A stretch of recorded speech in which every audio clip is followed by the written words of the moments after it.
Thank you very much for staying with us. Now let's head straight to a conversation for tonight, which is all about President Tinubu's economic reform and projections for 2025. Joining me now live in our Lagos studio is Ken Okolugbo.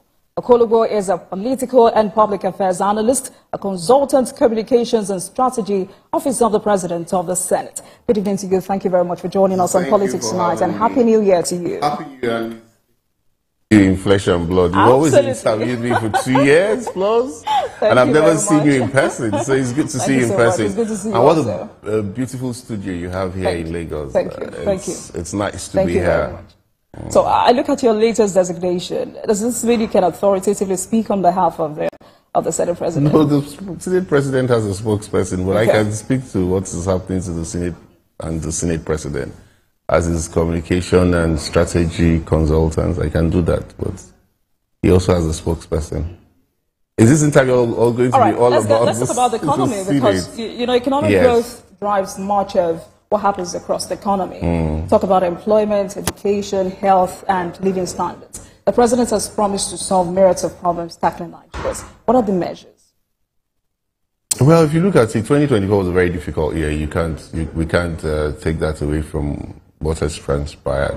It was a year where we saw the budget was predicated on 850 exchange rate, and the exchange rate came as high as almost 1,850. In fact, it got as high as 1,950, and the oil production at a point went below 1,400, but eventually got to 1,800 barrels per day. And when you look at an economy that is basically, dependent on crude oil, it's a monoproduct. We've been talking about diversification, and it's been very difficult to actually have a grasp of that diversification. Why is that so? The mining ministry still has a long way to go. I know they're doing a lot. I'm not in the mining ministry, but we also have agriculture, and you also look at the fact that there were a lot of hiccups between the farmer headers crisis. We also had insecurity, and that's bordered a lot on food production. So food security was another challenge in 2024. Once you have food security and you're not importing food, and you are self-sufficient and you can export, you are going to drive down the prices of goods and food. And when you have a situation whereby you are not self-sufficient, you're rather having to open your silos like the federal government did, giving out almost how many metric tons of grains, and even having to buy at a material point in time, and having to also allow imports of certain food items, waiving off duty. That will tell you that 2024 was quite a challenge. But you see, the economic measures that have been put in place by this government, certainly there's light at the end of the tunnel, but the impact has not been felt by the ordinary Nigerians. And that is why you see the president always saying that, look, when you're pregnant, it takes a whole lot of labor. But Nigerians are saying how labor pain, but eventually when the baby is born, then there can be a whole lot of relief. Because as it is right now, the pain is quite there, it's quite severe. Because I've spoken to some economists who say the truth is that positive effects of policies usually become noticeable after 3 years. I mean, surprisingly, my guest last night says 5 years. But the federal... it can take as long as even more than 5 years. Okay. If you have a development plan, for example, when you look at the medium-term expenditure framework, it gives you a 2-year plan. It gives you 1 year of looking at where you're coming from, and a 2-year plan ahead, and the physical strategy paper. And so basically, you're looking at the working document that you're going to use for the year coming. And you're projecting, you're hoping, you're not exact, it's not exact, these are not the exact figures you might get, because a budget is a policy, is a working document. It's not cast in stone that this is the exact amount you're going to get. You're only just hoping that, from what I can see, this is what I'm going to get. For example, if you look at budget 2025, they're hoping to do more than 2 million barrels of crude a day. We are 1.8 million barrels. They're hoping to sell at $75, which is a Brent crude, which is same as Bonny Light. And you're also hoping at the same time to service your debts with about 15 trillion. And there's a deficit of 13 trillion. I see all of that. And so you see, when you see all of this, you're looking at what are the projections? And the president says, look, we are going to be able to drive inflation to 15%. We are at over 34%. So some will look at it as it's a tall order to drive the inflation from 34% to 15%. But is it workable? It is very workable.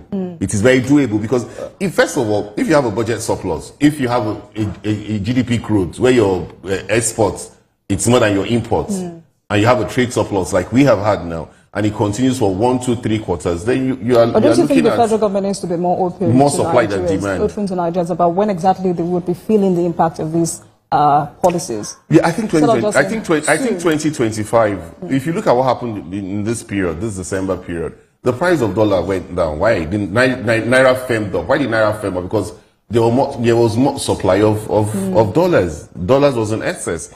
You see, when there's supply, when there's the forces of supply outweighs the forces of demand, definitely you are going to stem inflation. And that's exactly maybe what the government is looking at now, having to, shop the prices reduce the prices of goods and services by going to production and consumption. By the time you produce more food, for example, which is very key, Benue, Nasarawa, the food baskets of Nigeria, people store all this food sometimes, they hoard them because they're looking at the point in time when it becomes more expensive. But when you have them in excess, even when you store, it becomes useless because by the time it comes in excess, you'll be forced to release those ones you have stored to the market, and that drives the prices of goods. Rice is being purchased at almost 100,000 for 50 kg rice. So, I asked the question because I've also heard financial experts say Nigeria needs a growth rate of at least 6% for 3 consecutive years to make a significant impact. But we are a little bit over 3% now on our GDP growth. And if you look at our borrowing for the budget, which is about 13 trillion, it's still within less than 4% of our GDP, which is allowed in economic terms. But you see, how will it reflect depends on how much funds we're going to get outside oil. If we get more money outside crude oil, which is why the president is maybe very particular about these tax reforms, which is another way of also bringing in revenue outside the mono product, which is oil, we will now be able to drive down those prices of those essential services and goods, and we will reduce our recurrent expenditure. Recurrent expenditure is another way of eating up a lot into the budget. Then corruption. People don't look at it. There's a lot of corruption, which this president, I must give to him, has taken headlong. The EFCC has done a very great job in 2024. Over 250 billion recovered by the EFCC. Over $100 and something million recovered by the EFCC.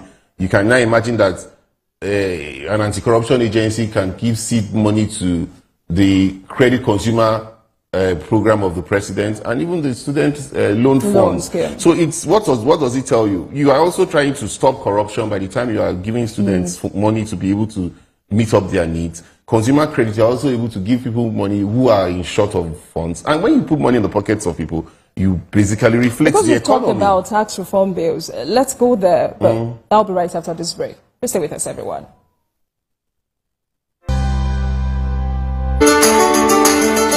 There is always more to a story than the scrimmage line. The part of the story that is not told casts a shadow. It's like the part of an object that is not reached by light. On TVC News, I'm able to explore the many angles that wrap the story, talking to stakeholders, asking the difficult questions, and digging for facts.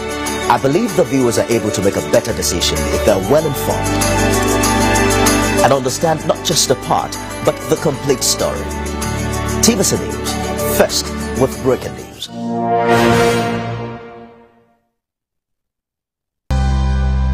Welcome back to Politics Tonight, everyone. Thank you very much for staying with us. Tonight we're discussing President Tinubu's economic reform and projections for 2025. My guest tonight is Ken Okolugbo, Public Affairs Analyst, Consultant Communications and Strategy Officer of the President of the Senate. Thank you very much for staying with us on the program. For having me. Before we went on that breakaway, about talking about tax reform bills, why do you think there's some sort of resistance from some quarters? You know, a lot of people have not looked into that tax reform bill. You see, when I heard the Yedele speak about it, I went into the bill itself. Apart from the fact that I happen to be the consultant on communication and strategy to the Senate President, I've been privileged to also discuss it with a few senators. And you see, some that have the concerns, I don't like this north-south dichotomy that that people are bringing into the issue. There shouldn't be north and south dichotomy. We're looking at a situation whereby compliance, people are very difficult. It's very difficult to get people to comply in terms of tax paying, because there's this average feeling that, look, I'm providing most of the things for myself. The government is not doing well. Why should I pay tax? And so tax culture has been next to less than 50% in terms of performance, or like you can compare to other countries. Now, if you look at the tax bill, you have 4 bills that was submitted. They tend to also just look at VAT, the value-added tax. I don't know why they're looking at value-added tax. They're not looking at the other gains. If you're earning 70,000 and below, or now 70,000 is the minimum wage, so you cannot earn below 70,000 since it's a law. That puts you in the category of a millionaire and below. You are not paying tax. If you're an entrepreneur that is earning 50 million naira and below, you're not paying tax. Now, the important thing is that this tax is not geared towards the poor. The value-added tax itself, which used to be 15% to the federal government, 50% to the states, and 35% to the local government, have been changed in that tax proposal to 55% for the states, 10% for the federal government, and 35% to the local government. Why am I saying this? Now the states are earning more. And I hear some people complain that, look, point of consumption should be where I should pay my tax. If I'm making a call from my village in Obiaroko, or I'm making a call from Kaduna or Katsina or Zamfara, why should I come and pay why should I not earn the value-added tax that comes with that call? Why do I have to pay? Because MTN pays the second highest VAT in Nigeria. I'm just using that as an example. Now, why should I have to credit it to Lagos? Lagos and Rivers have been accused of this tax reform geared towards them. I dare say, if you look at the details of that bill, we'll stand more to lose because of the 60% derivation. He's open to negotiations. Oh yeah, because if you look at the Senate, for example, it's been committed to Senator Sani Musa, that's the senator in charge of the finance committee. It's been committed to his committee. It has passed the first, second reading, and third reading. Second reading, it has been committed to his committee, and they're supposed to go on public hearing. Now, why negotiations? Negotiations is public hearing. When people are going, we are deeply in the conversation by what we are having here. When people are talking about it now, you're looking at it from a broader perspective, because some people are being hoodwinked, some people have been gaslighted, they've been made to believe that once this thing goes through, we're not going to make any money for our states anymore. And so some of those governors would have to also sit with the president, because they're members of the National Economic Council. But don't forget that the National Economic Council is an advisory body to the president. He doesn't chair it. It is chaired by the vice president. So he's an executive bill that he brought before the Senate and the House of Rep. The House of Rep has not committed it to their committee of finance. It is still within the debate stage. But I believe that with the National Assembly resuming next week, there will be harmonization. And when there is a harmonization, they will now be able to go for that public hearing. Then we can see the nitty-gritty and unearth some of the secrets people think are in the tax bill, which I don't think are secrets in the tax bill. Because now it will come to the public for, and people can actually debate it, and I agree. All right, let's talk about inflation. Because at the moment, Nigeria's present inflation rate suggests that food commodities was worst hit in 2024. And according to the MBS, over 60% of Nigerians had to skip meals and go to bed hungry, as they could not afford, enough food. What do you think CBN is not doing right? Well, I think CBN still has a whole lot of work to do on the issue of inflation, because 34% is high. That's the highest we've ever had. And if you look at 34%, it's still the double digits, but it's now going beyond close to 40%, which we never prayed that it would get to. Now, the CBN has increased the monetary, for every MPR that they've had, there's been an increase. Now they are at 27.50. Now, if you put it at 27.50, what the CBN is aiming to do is to drive inflation, because they expect that people will now be more interested when we issue out our bonds. For example, the last $2 billion bonds that was issued was oversubscribed, because people are excited at the interest rate. But it's not translated. Monetary-wise, it's made sense in terms of the economic sense, but it has not translated, it has not reflected in the pockets of the ordinary Nigerians. They still go to the market and they buy tomatoes, they buy pepper, they buy goats, they buy yam, they buy fruits quite, at an exorbitant rate. Now, what do I say? What I say is, if we leave out the CBN and we're going to, say again, excess production, by the time we encourage, the president talked about mechanized farming, about 2,000 tractors. Now, if those ones are quickly introduced, and I think they might, I might even say if they use the open wallet system that Additional did when he was Minister of Agriculture. Remember, that was sending fertilizer directly to the farmers. The middleman was eliminated. There was almost... We're talking about these tractors. I do apologize. I'm sorry for bumping. We're talking about these tractors. Someone said the president, these tractors should have been on ground before the president announced it. And it cannot be about promises anymore.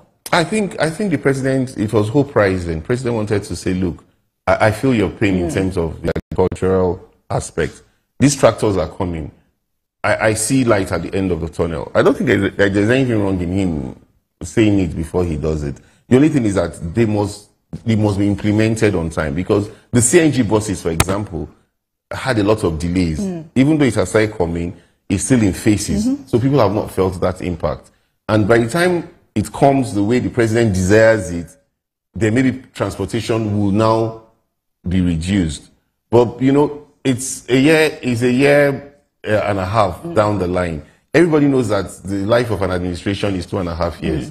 Most of the time. Because the next 1.5 years is left to politics. All right. And so we basically have 1 year for there to be a major impact in the life of this administration, which I believe. All right. About 2 minutes to go, so let's talk about the budgets, because the Senate Committee on Appropriations had proposed January 31, yes, as a target. The committees are going to start for the National Assembly to submit and potentially pass the budget. Yes. I mean, with security, job creation, education, health being prioritized, how can these translate to economic growth in the country? Oh, if you look at it, health was given 2.4 trillion, education 3.5 trillion, defense was given 4.09 trillion. I think what the National Assembly is going to do is to thoroughly scrutinize it. Where they need to add, they will add. Where they need to subtract, they will subtract. Basically, to be geared towards the president's vision, because that is why you have found a synergy between this National Assembly and the president. And people keep trying to impugn on the integrity of the National Assembly because of the peace they find to mean that they are rubber stamp. It's not true. They disagree. You think that's too early? No, that's far from it. They disagree they disagree, and people don't know that they disagree, but they don't have to come and disagree in the open. They disagree when they understand themselves and they're geared towards one goal, which is to at least alleviate the present sufferings that Nigerians are facing right now. But if you look at the key economic projections that the 2025 budget framework was based on, how feasible are these benchmarks? $75. Yeah, Brent crude is $76 now, and Bonny Light is $75. So it's feasible. But where I find worrisome is the 2 million barrels. I don't see how we can consistently keep 2 million barrels. What are the challenges for you? Security, and theft, oil theft. If you don't nip oil theft, non-state actors have been contracted to do that. While they are doing their best, but I think we must look beyond just non-state actors taking charge of securing our pipelines, beginning to think of what Saudi Arabia is doing, applying technology in actually nipping in the bud. Yes, applying technology, nipping it in the bud. Because you see, when you don't nip theft in the bud, you can't make 2 million barrels. When you don't have security, you can't make 2 million barrels. But the good thing about the Tinubu's administration is that for the first time we're drilling, just like what Trump is saying. We are now open to drilling. Before now, they were not drilling. So by the time you drill, you have more oil wells. And the chances of you maybe aiming at getting 2.4 million barrels will maybe get you to 2 million barrels. But I think that's really a challenge. All right, Sir Ken Okolugbo, thank you so much for joining us on the program tonight. He's a political public affairs analyst, communications strategist, consultant communication and strategy officer of the President of the Senate. Thank you so much for joining us. It's my pleasure. Thank you for having me. Thank you very much. And thank you so much for watching, everyone. It marks the end of today's episode of Politics Tonight. But you can watch the repeat broadcast of this episode at midnight. Get in touch with us on our social media handles, Facebook, Instagram, and X at TVC News NG and at Okolugbo using the hashtag Politics Tonight. We're also on YouTube at youtube.com/TVC News Nigeria. I am Okolugbo Olatunji. Good night, everyone.